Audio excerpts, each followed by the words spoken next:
Hello, everyone, and a very warm welcome back to Talk English Center. This is the Easy English podcast, where we learn English the way people actually use it in real life, not the way textbooks tell us to use it. I'm Jack, and I hope you are doing well today. I am so happy you are here with us. Wherever you are listening from, whether you are at home relaxing, or you are out on a walk, or maybe you are cooking dinner in your kitchen, thank you for choosing to spend this time with us today. Yes, Jack, thank you so much for being here. And before we get comfortable and really dive into today's topic, we have just one small request. If you enjoy learning English with calm conversations, real-life examples, and absolutely zero classroom pressure, please make sure you subscribe to our podcast. It really helps us continue making these episodes for you, Jack, and it also means you will never miss a future lesson like this one. All right, Emma, let's slow down a little. There is no rush today. We have all the time we need. I agree completely, Jack. No rush at all. So, Jack, tell me, how has your day been so far? Honestly, Emma, it has been one of those normal days. Nothing dramatic happened, nothing very exciting. But you know what? Sometimes those quiet, normal days are the best days for learning. I agree with you, Jack. Quiet days are good for learning because your mind is open and calm. You're not feeling stressed or rushed. Exactly, Emma. And today's topic actually fits that calm mood perfectly. It is a topic that many learners think they understand, but they still feel confused when they try to use it. Yes, Jack. Today we're talking about something you have probably seen many times while watching movies, reading stories, or listening to native speakers have conversations. And that topic, Emma, is the structure would have, plus past participle. When learners see sentences like, I would have called you, or she would have helped, they often pause. Their brain stops for a second. They understand the words separately, Emma. They know would, they know have, and they know past verbs. But when these three parts come together, the meaning feels blurry and unclear. And sometimes, Jack, it can even feel a little scary for learners. They think, oh no, this is too difficult for me. That is very true, Emma. Many learners tell us, I know would, I know have, and I know past verbs. But when they are all together in one sentence, my brain just freezes. So, Jack, let's say this very clearly right now at the beginning of our episode. If you are listening and this structure feels confusing, you are not weak in English. No, Emma, you are completely normal. This structure is not usually taught properly at beginner levels. It is an intermediate structure. And when learners reach the B1 or B2 level, Jack, this structure suddenly appears everywhere, in movies, in books, and in conversations. And no one really explains why we use it. They only explain the grammar rule. So in this episode, Emma, we are not just going to memorize boring rules. We're going to understand the meaning, the feeling, and the real-life use of this structure. Yes, Jack. And one more very important thing. In this episode, we're covering both would have and would have been, and we'll show you how they work naturally in conversation. That is why this lesson is best for B1 to B2 learners, Emma. But if you are an A1 or A2 beginner, please don't worry. You can still listen and just absorb the feeling of the words. That's a great point, Jack. Think of it like listening to music before you learn the lyrics. You can still feel the emotion of the song, even if you don't know all the words yet. That is a beautiful example, Emma. I like that. Thank you, Jack. All right, let's begin gently. First question for you, Jack. Go ahead, Emma. I'm ready.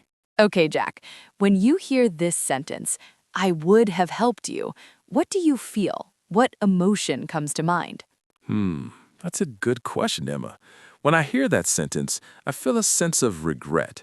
I feel like someone wanted to do something, but they could not do it. Exactly, Jack. That is the key emotion here. Would have often carries a strong feeling, not just information. It's an emotional structure. It talks about a past action, Emma, but it is not a real past action. It's an imaginary past action. Yes, Jack. It talks about a past possibility that did not actually happen. It's something that existed only in someone's mind or intention. Let's break that down very slowly, Emma. No jumping ahead. Good idea, Jack. Slow is smooth, and smooth is fast. Imagine this situation, Emma. Yesterday, your friend was moving to a new apartment. They needed help carrying boxes. Okay, Jack, I can imagine that. Moving is hard work. You really wanted to help your friend Emma, but you were sick in bed with a fever. Oh no, so I could not go and help them. Exactly, Emma. You did not go. Today, you meet your friend and you feel bad. You want to explain. You say, I would have helped you, but I was sick. Ah, I see, Jack. That sentence tells my friend three things at the same time. Yes, Emma. First, it tells them that you wanted to help. You had the intention. Second, Jack, it tells them that I didn't actually help. The action didn't happen. And third, Emma, it tells them the reason why you couldn't help. You were sick. This is the heart of would have, Jack.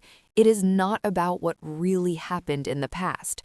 It is about what could have happened but did not. Many learners confuse this with the simple past tense, Emma. Right, Jack. If you say, I helped you, that is a real action. It is a fact. It happened in the real world. But if you say, I would have helped you, Emma, that sentence lives in an imaginary past. It is a past that exists only in your mind and heart. And in English, Jack, we use this structure to talk about regrets, missed chances, polite explanations, and deep reflections on life. That is why the structure is very human language, Emma. It is not robotic. It is emotional. Yes, Jack. Native speakers use it all the time when they look back at the past and think, if things had been different. Let's look at another example, Emma. Okay, Jack, I'm listening. Imagine this sentence, Emma. You would have passed the exam, but you got sick. So, Jack, what does this sentence really mean? It means, Emma, that you did not pass the exam. The result was a fail. But, Jack, it also means that you had the ability to pass. You were smart enough. Exactly, Emma. The situation, the sickness, stopped you from passing. The ability was there, but the condition was bad. This is very important to understand, Jack. Would have often shows ability plus a condition that blocked that ability. Yes, Emma. If the condition had been different, the result would have been different. Now, Jack, let's talk about the form, the structure, but without any pressure. We're not here to scare anyone with grammar. Good, Emma. Just understanding, not grammar fear. The structure is actually very simple. It is, Jack. It is would plus have plus past participle. For example, Emma, would have gone, would have seen, would have done, would have helped. And the past participle, Jack, is the same one you use with the present perfect tense. Words like have eaten, have finished, have been. Exactly, Emma. And that brings us to another very common form, would have been. This one appears everywhere in conversations. Yes, Jack. For example, it would have been amazing. What does that mean? It means, Emma, that it was not amazing in reality because the amazing thing did not actually happen. Or another example, Jack, that would have been nice. Again, Emma, that is a polite regret. It is a gentle way of saying, I wish that it happened, but it did not. English speakers use this structure a lot to sound soft, kind, and thoughtful, Jack. It helps them avoid sounding aggressive or blaming. Yes, Emma, that is why this structure is very important socially. It helps you express your feelings without sounding harsh or rude to other people. Exactly, Jack. Now, let's pause for just a moment. Good idea, Emma. Let everyone breathe and think. If you're listening right now and thinking to yourself, oh wow, so that's what would have really means, then you are doing a great job. Don't try to memorize 10 sentences right now, Emma. Just focus on understanding the feeling behind the words. Just the feeling, Jack. That's enough for now. Now, Emma, we're going to go deeper into daily life examples, common mistakes that learners make, and how to use this structure naturally. And we will also compare it gently with other structures, Jack, so that you don't mix them up in your mind. And we will practice with situations that you actually face in your real life, Emma. Not textbook situations, but real human situations. Part 2. real-life situations and common mistakes. Jack, before we go deeper, let's remind our listeners where we are right now in our lesson. Good idea, Emma. So far, we have understood that would have is not about real past actions. It is about past possibilities that did not actually happen. And we talked about the feeling behind it, Jack. Feelings like regret, reflection, and sometimes politeness. Now, Emma, I think it is very important that we connect this structure to real-life situations that people face every single day. I agree completely, Jack, because grammar only makes sense when you can see yourself inside the sentence, when you can feel it in your own life. Let's start with something very common for adults, Emma: work and jobs. Good choice, Jack. Many learners need English for their professional life. They need to communicate at work. Imagine this situation, Emma. You applied for a new job. You prepared very well for the interview, but on the day of the interview, you were extremely nervous. Ugh, I hate that feeling, Jack, when your heart is beating so fast. Yes, Emma, and later, when you think about the interview, you say to yourself, I would have answered better, but I was too nervous. That sentence is very powerful, Jack. It's honest, and it explains the situation perfectly. Yes, Emma, because it shows that you had the ability to answer well. You knew the answers. But something stopped you, Jack. Fear, stress, pressure. Those things stopped you. Now, Emma, let's compare that with the wrong sentence that learners often say. Okay, Jack, what is the wrong sentence? Learners sometimes say, I answered better, but I was nervous. Do you see the problem with that sentence, Emma? Yes, Jack, I do. That sentence is confusing because I answered better means that you actually did answer better. It means you gave good answers. Exactly, Emma. But in reality, you did not answer well. You were too nervous, so the meaning is wrong. So, Jack, I would have answered better fixes the meaning completely. It shows the truth. This is why would have is so important, Emma. It protects your meaning. It helps you say what you really want to say. Let's take another job example, Jack. Okay, I'm ready. Your manager at work asks you, why didn't you come to the office yesterday? And you want to reply politely, Emma. You don't want to sound like you're making an excuse. So you say, Jack, I would have come, but my child was sick. Notice how soft and polite that sounds, Emma. It is not aggressive at all. Yes, Jack, you are not making an excuse in a rude way. You are calmly explaining a difficult situation. Now, Emma, let's move to relationships. This structure is very emotional when we talk about people we care about. Oh, yes, Jack, very emotional. Relationships are full of regrets and missed chances. Imagine you forgot a close friend's birthday. That already feels bad, right? Yes, Jack, that hurts. You feel guilty. Later, you meet your friend and you want to explain. You say, I would have called you, but I lost my phone that day. In that sentence, Jack, you are showing your intention. You are saying, I cared about you. I wanted to call you. Exactly, Emma. You are saying that your intention was good, but the circumstances stopped you. This is a big difference from just saying, I didn't call you, Jack. That sounds very cold and uncaring.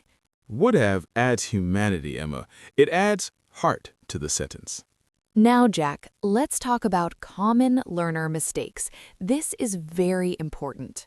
Yes, Emma, because many learners overuse would have or use it in the wrong way. One big mistake, Jack, is using would have when there is no condition or reason in the sentence. For example, Emma, a learner might say, yesterday I would have gone to the market. I hear that mistake a lot, Jack. That sentence feels incomplete. Yes, Emma, it feels incomplete because we're waiting for the reason. We're waiting for the but. Exactly, Jack. You must say, I would have gone to the market, but it was raining. Or, I would have gone, but I had no time. Without that second part, the but part, the sentence feels unfinished and unnatural. Another common mistake, Jack, is confusing would have with wanted to. Yes, Emma, learners sometimes say, I would have to call you. That is completely wrong. That is a different structure entirely, Jack. Would have called you is about past imagination. It is about something that did not happen.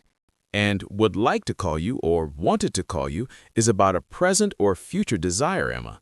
Small difference in the words, Jack, but a huge difference in meaning. Now, Emma, let's bring in would have been more deeply. This one appears a lot when we talk about situations and feelings. For example, Jack, the trip would have been fun. What does that mean, Emma? It means, Jack, that the trip did not happen at all, Jack. Or maybe the trip happened, but it was not fun. The fun part was missing. Exactly, Emma. And we often use it when we look back at the past and imagine how things could have been better. Another example, Jack.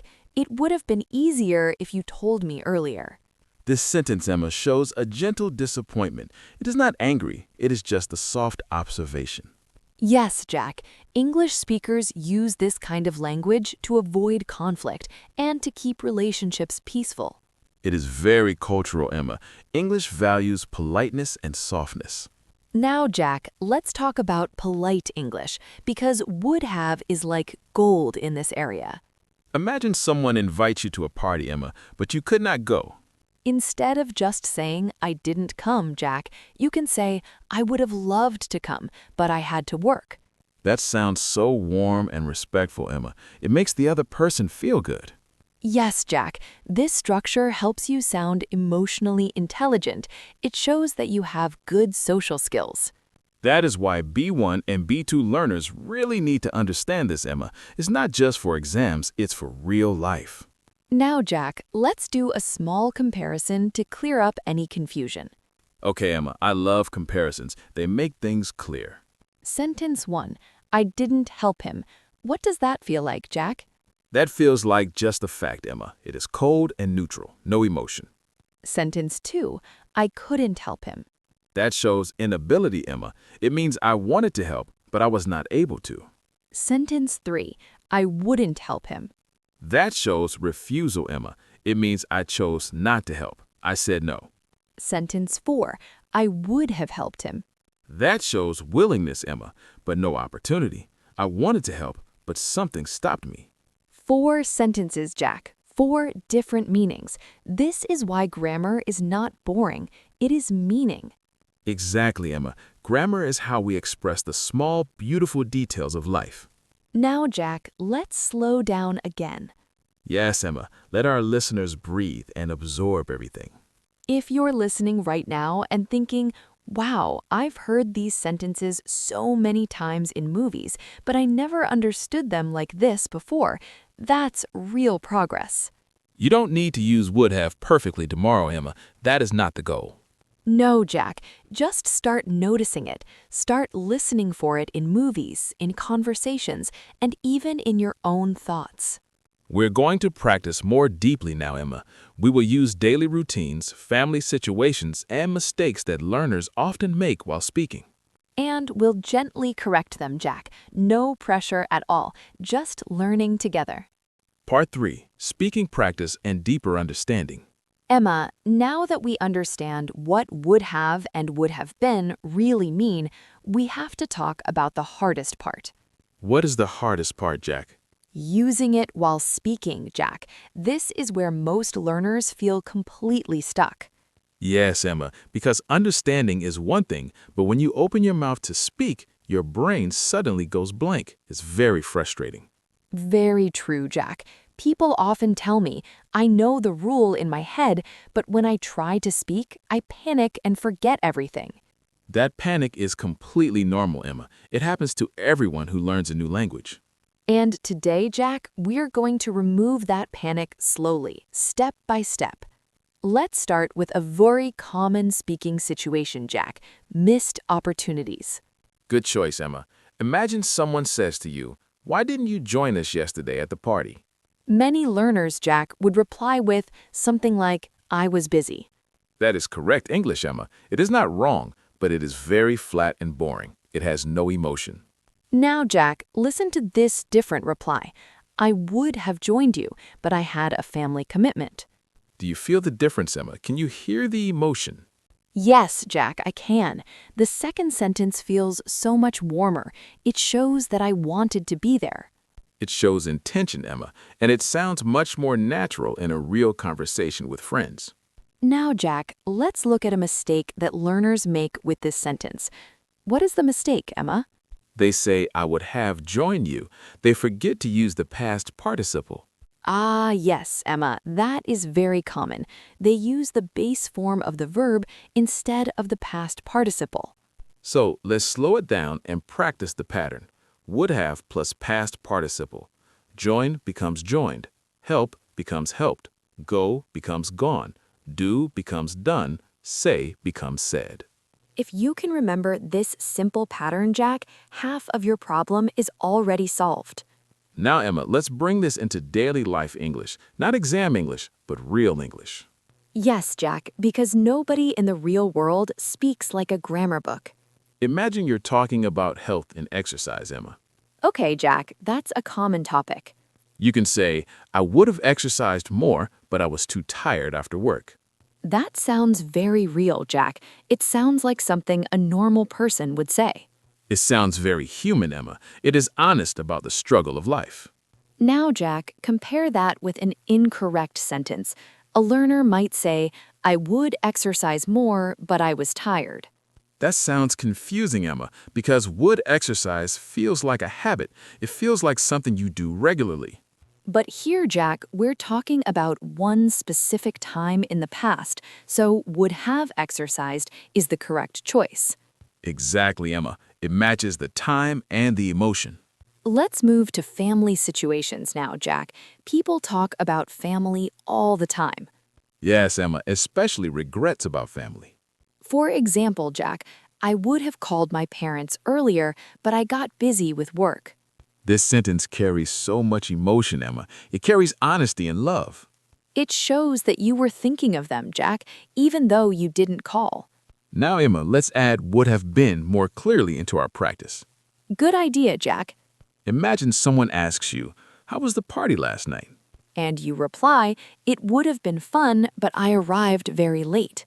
What does that mean, Emma? It means, Jack, that the fun part of the party was already over when I arrived. I missed it. Exactly, Emma. The fun did not happen for you because of your late arrival. Now, Jack, a learner mistake here would be saying, it would be fun, but I arrived late. That mixes up the time, Emma. Would be is for the present or future, but we're talking about the past. English is very sensitive about time, Jack. You have to be careful. So always ask yourself, Emma, am I talking about a past situation that did not go as expected? If the answer is yes, Jack, then would have been is probably the right choice. Now, Jack, let's practice thinking out loud. This is a great way to build fluency. Yes, Emma. Instead of staying silent when you're thinking, you can say things like, I would have said yes, but I needed more time to think. This buys you time in a conversation, Jack. It gives you a moment to think while still sounding natural. And it keeps the conversation flowing, Jack. You are not just sitting there in silence. Now, Jack, let's talk about social pressure situations. These are situations where you have to say no to someone. Oh, Jack, this is a big one. Saying no is hard in any language. Someone invites you to an event that you did not want to go to. Later, you need to explain why you didn't go. You can say, Jack, I would have come, but I wasn't feeling well.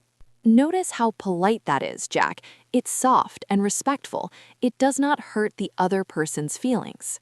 English speakers really value soft language like this, Jack. It is very important for social harmony. This structure helps you sound respectful even when you're